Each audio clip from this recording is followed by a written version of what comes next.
Chapter 11, a total loss. Total loss. Noun. Goods so damaged, there's no point in repairing them. Or they can't be repaired at all. Well, the first cup was an easy sell. The second cup, too. It was on the third cup that a little girl, about 6 years old, said, "Ew, there's a bug in my drink." Then her brother said, "There's one in mine, too." "Gross," said an older boy on a skateboard. "There are like three in mine.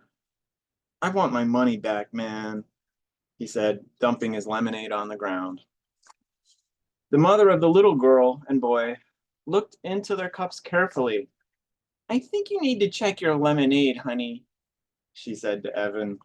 Evan unscrewed the cap and everyone looked in. The surface was swimming with dead bugs, fruit flies, worms, and a soggy brown caterpillar. "Oh my goodness," said the mother. The boy started spitting on the ground like he was gonna die. The girl started wailing, "Mommy, I drank bugs. I have bugs in my tummy." Evan couldn't believe his eyes. Did this happen? Did they crawl in somehow? They couldn't have. He had screwed the lid on tightly. He was sure of it. And anyway, one or two bugs crawling in, maybe. But 50 dead fruit flies and two inchworms and a caterpillar, it just wasn't possible. Evan was burning with embarrassment as everyone looked at him and his buggy lemonade. Frantically, he reached into the cooler and started to scoop out the dead bugs with his hands. Sweetheart," said the mother, "you can't sell that lemonade." "I'll get them all," said Evan. "I'll get every last one out." "No, dear, you really can't. You need to dump it out," she said. Evan looked at her like she was crazy. Dump it out? Dump it out? He had spent $40 of his hard-earned money on that lemonade and another dollar for the cups. He wasn't going to dump it out. "I'll do it at home," he said. "No, you'll do it here. I think I need to be sure it's all disposed of." Evan looked at her. He didn't know her, but he knew her type. Boy, did he know her type. She was the kind of mother who thought she was the mother of the whole world. You were on the playground and she thought you were playing too rough. She'd tell you. You were chewing gum in line at the 7-Eleven. She'd say, "I sure hope that's sugarless." Well, mothers like that never minded just their own business or just their kids' business. They thought they had to take care of every kid in the kingdom. "It's too heavy for me to dump," he said. "I'll take it home and my mom can help." "I'll help," said the busybody mother of the world. "All we need to do is tip it a little." She grabbed one handle of the big cooler. Evan had no choice but to grab the other handle. Together, they tipped the lemonade, poured out the top of the cooler. Oh, I'm sorry, and the lemonade poured out of the top of the cooler. They poured and poured and poured, and the lemonade sparkled in the sunlight like bejeweled waterfall, and then disappeared without a trace, soaking into the parched September grass. As the last sluice of lemonade slipped out of the cooler, a slick of mud poured out. "Oh my goodness," said the mother. Evan couldn't believe it. He couldn't believe how quickly his victory had turned to defeat. It was just like the lemonade. It had disappeared into the grass, leaving nothing behind. Total loss. Well, the mother smiled sympathetically as Evan returned her $2, and the skateboard dude had already skated off with his refund, and there was nothing to do but go home. Evan walked slowly, dragging the wagon with the empty cooler rattling inside, and with every step he took, the wagon handle poked him in the rear end. Step, poke, step, poke. He felt like someone was nudging him forward. Evan, Mom wants to see you in her office right away. That had been weird. His mom had no idea what he meant. I didn't call you. I didn't call anyone, she had said. I've been on the computer. Evan, Mom wants to see you. Well, he had been coming up the stairs, and Jessie had been in the garage, and she looked anxious. Right away, she had said. Evan stopped walking, and he stared at the empty cooler, and then he started to run. The wagon bounced crazily along the uneven sidewalk, and twice it tipped over. What did it matter, thought Evan angrily. There's no lemonade to spill. By the time he got home, he had it all figured out. He looked into the kitchen trash and found 3 Ziploc bags, inside out, sticky with lemonade. And he shook the fruit bowl and noticed how few fruit flies took to the air.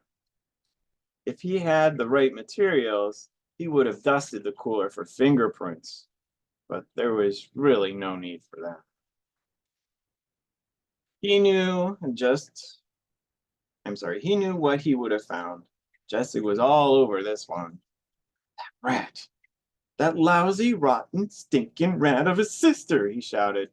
Then he went back to the garage, and he kicked the wagon, and he knocked the cooler to the floor, and he tore up his lemonade on wheels sign into a dozen pieces. He was going to lose. She had $100, he was sure of it. And he had just 62 left. Tonight, before the fireworks, when they counted their money, she would be the winner, and he would be the loser. Winner takes all. Loser gets nothing. It's so unfair. Well, Evan stomped upstairs to his room, and he slammed the door so hard it bounced open again. Well, when he went to close it, he was staring across the hallway, straight into Jessie's room. He could see her neatly made bed covered in couche pillows, and the poster of Bar Harbor from their trip to Maine this summer, and her night table with Charlotte's Web at the ready. Evan crossed the hall, then paused at Jessie's door. There was a rule about not entering. Well, she'd broken the rules first, even though there really wasn't a rule about fruit flies and lemonade. It was clearly a dirty trick. Well, Evan walked in and went straight to Jessie's desk drawer. There was the fake pack of gum, and inside the key. Did she really think he didn't know where she hid it? He'd seen her slip the key inside the box when he was passing by on his way to the bathroom. Jessie was smart, but she wasn't very smooth.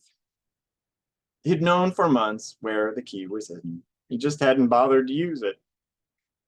Until now. It took him a while to find the lockbox.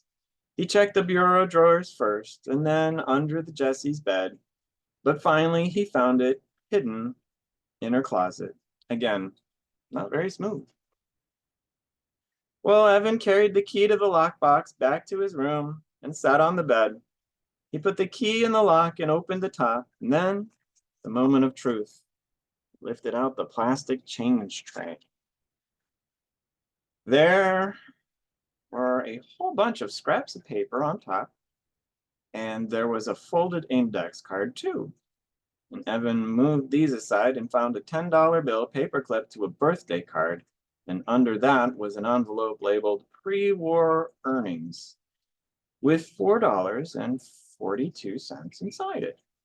Well, that was the money Jessie had before the lemonade war began. She kept it separate, just like she promised. Next to it was a fat envelope labeled lemonade earnings. Evan opened the envelope, and inside the bills were arranged by ones, fives, and tens. All the bills were facing the same way, too, that the eyes of George Washington, Abraham Lincoln, and Alexander Hamilton were all looking at Evan as he counted the cash. $208. There it was, the winning wad. And even though, I'm sorry, Evan thought of how hard he had worked that week in the blazing sun. In the scorching heat, he thought about the cooler full of lemonade pouring into the grass. He thought about handing over his $62.11 to Jessie and how she'd smile and laugh and tell everyone that she had won the lemonade war, and the guys would all shake their heads. What a loser. Megan would turn away. What a stupid jerk. Levin slammed the lid of the lockbox shut. He stuffed the envelope in his shorts pocket, and he was not going to let it happen. He wasn't planning to keep the money, not for good, but he wasn't going to let her have it tonight. When it came time to show their earnings, he'd have $62.11 and she'd have nothing. Well, he'd give her the money back tomorrow or maybe the day after that, but not tonight. He suddenly felt a desperate need to get out of the house as fast as he could, and he shoved the lock box back into Jessie's closet and the key back into the fake pack of gum. Hey, Mom, he shouted, not even waiting for her to answer back. I'm going to go to school to see if there's a game, okay?